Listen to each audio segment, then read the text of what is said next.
আরজি করে চিকিৎসক খুন ও নির্যাতনের ঘটনার প্রতিবাদে জুনিয়র ডাক্তাররা আন্দোলনে নেমেছেন।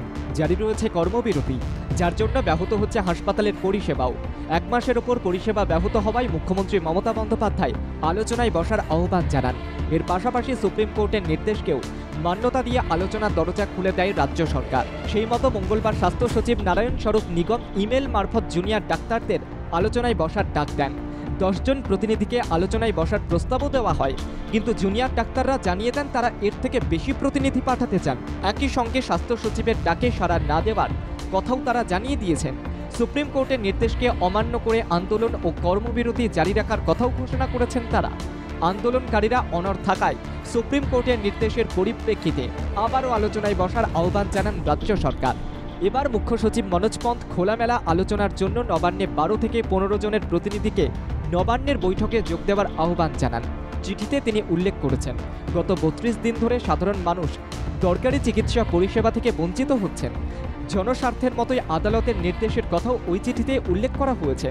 গত 9 সেপ্টেম্বর সুপ্রিম কোর্ট যে নির্দেশ দেয় 10 সেপ্টেম্বরের মধ্যে বিকেল 5টার মধ্যে চিকিৎসকদের কাজে যোগ দিতে হবে, সে কথা তুলে ধরেন মুখ্য সচিব মনোজ পন্থ। আইন অমান্যকারী নাগরিক হিসেবে তাদের কাজে যোগ দেওয়ার আহ্বান জানান। খোলামেলা আলোচনা, গঠনমূলক আলোচনা যে স্বাস্থ্য পরিষেবার স্বার্থে প্রয়োজন তাও মনে করিয়ে দিয়েছেন তিনি। বাংলার সরকার যে চিকিৎসকদের পরিকাঠামোর উন্নতি, সামগ্রিক নিরাপত্তার ব্যবস্থার উন্নতির মতো বিষয় যে সংবেদনশীল ভূমিকা নিয়ে আলোচনা করতে চায় তাও স্পষ্ট করে দেন তিনি।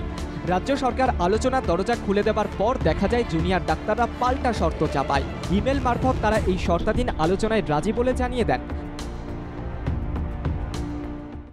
আমাদের যে মিটিংটা হবে সেইটি যেন লাইভ টেলিকাস্ট হয়, 5 দফা দাবি নিয়েই যেন আমাদের আলোচনাটা হয় এবং আমাদের রাজ্যের মুখ্যমন্ত্রী যেন আমাদের মিটিংয়ে উপস্থিত থাকেন।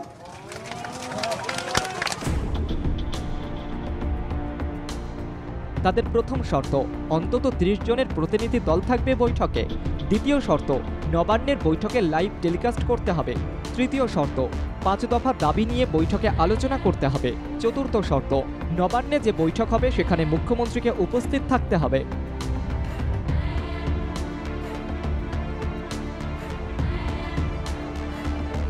ব্যুরো রিপোর্ট, বাংলা জাগো।